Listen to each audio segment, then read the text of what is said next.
Alors, salut la team, bienvenue dans cette nouvelle vidéo sur la série Un jour, un widget, où nous allons continuer toujours par découvrir de nouveaux widgets. Aujourd'hui, le widget sur lequel nous allons aller, c'est bien le widget ListView et sa propriété Builder. Voilà, le widget ListView nous permet en fait de faire scroller des éléments. Parce que la dernière fois, par exemple, nous avons utilisé le widget Column et le widget Row. Ces deux widgets-là nous permettaient d'afficher des éléments de façon verticale avec le column et de façon horizontale avec le widget row. Mais la limite de cette technique-là est juste que lorsque nous allons avoir des éléments qui dépassent la taille de l'écran, on aura une erreur. Voilà, donc pour cela, je vais ajouter et je vais multiplier les containers ici et vous allez voir. Vous voyez bien que je suis dans un widget column et dont les éléments enfants ici, children, ce sont les containers. Donc voilà, je vais faire une petite tabulation, histoire qu'on puisse bien voir. Et lorsque je vais enregistrer, vous allez voir que la taille des éléments va dépasser mon écran.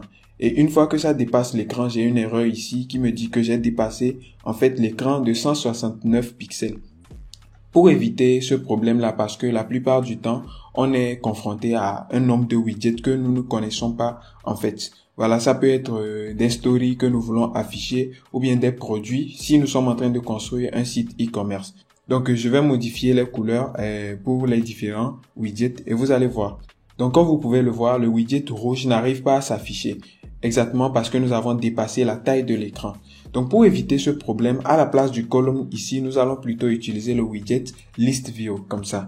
Et lorsque je vais enregistrer, vous allez voir que facilement, j'ai évité ce problème-là. Donc, vous pouvez voir que les éléments prennent directement la largeur du ListView parce que le ListView va remplir l'écran. Il n'y a pas de souci pour ça. Si vous voulez diminuer la taille du ListView, il suffit simplement de le mettre dans un widget container comme il est déjà à l'intérieur. Et nous allons mettre une largeur ici, par exemple de 300. Voilà. Et lorsqu'on va enregistrer, la taille va être modifiée. Donc, on n'a plus besoin, en fait, des tailles au niveau des containers parce qu'ils remplissent directement le ListView. Voilà. Et maintenant, je peux scroller. Vous pouvez voir à l'écran que j'ai la capacité de scroller. Donc, on peut avoir une multitude d'éléments ici. Par exemple, je vais encore ajouter un autre container. Voilà. Je vais le copier.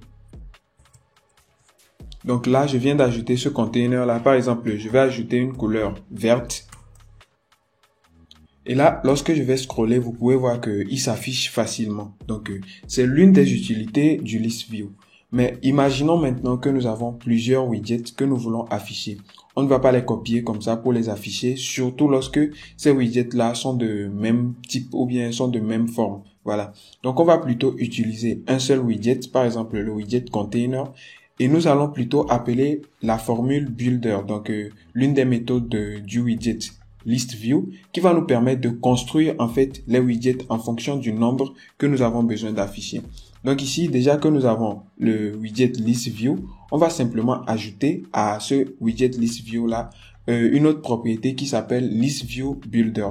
Donc je vais copier le container ici, CTRL X, et nous allons supprimer tout ce qui concerne le ListView.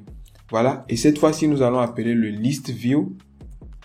Voilà, le ListView.Builder.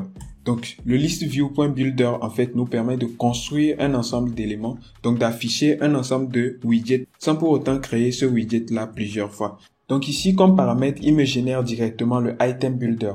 Le Item Builder, en fait, c'est la fonction qui va lancer le nombre de fois le widget que nous voulons afficher. Donc pour cela, ici, on va préciser le contexte, voilà, et ensuite l'index.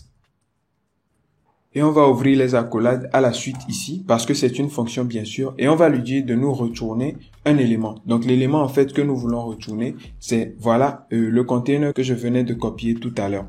Donc cette fois-ci, on termine avec le point virgule. Et lorsque j'enregistre, vous allez voir que nous avons un container ici qui s'affiche. Mais juste que ce container-là, on l'a affiché une seule fois.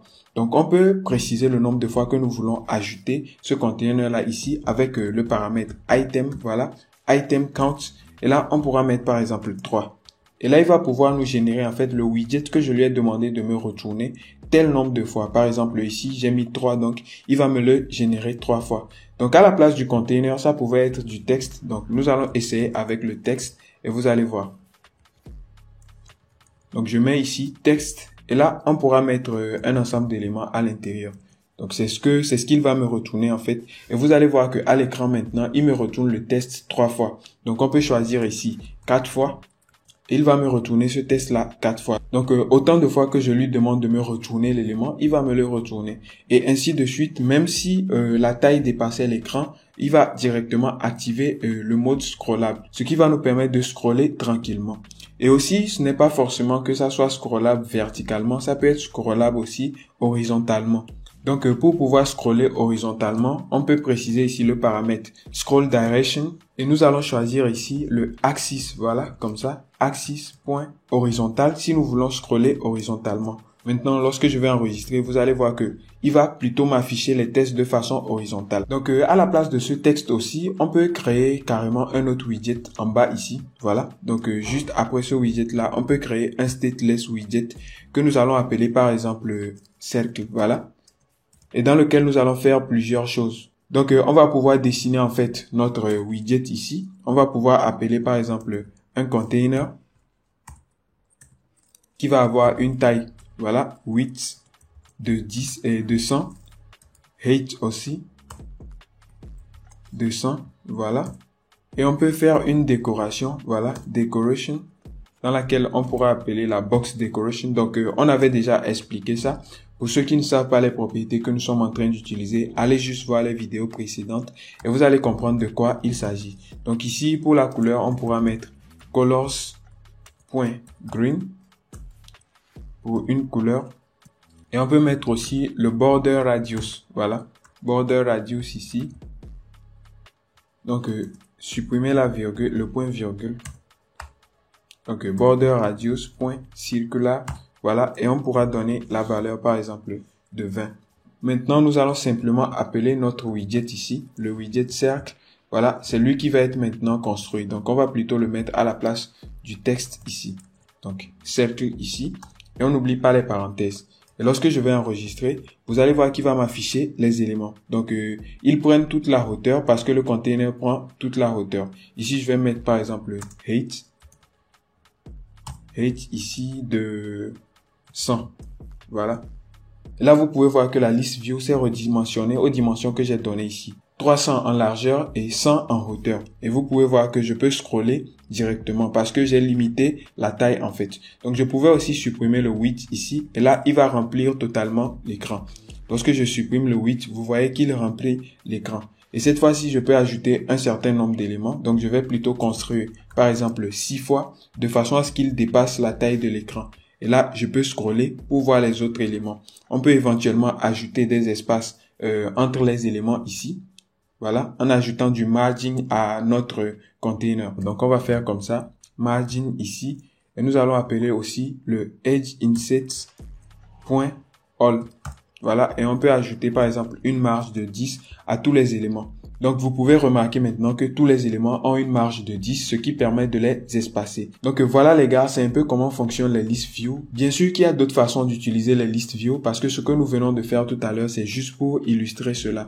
Donc, on peut afficher un certain nombre d'éléments dans notre widget ici. Ça peut être des photos, des noms que nous allons récupérer d'une base de données. Et nous allons exploiter ces listes-là à partir de l'index ici que va nous fournir notre item builder.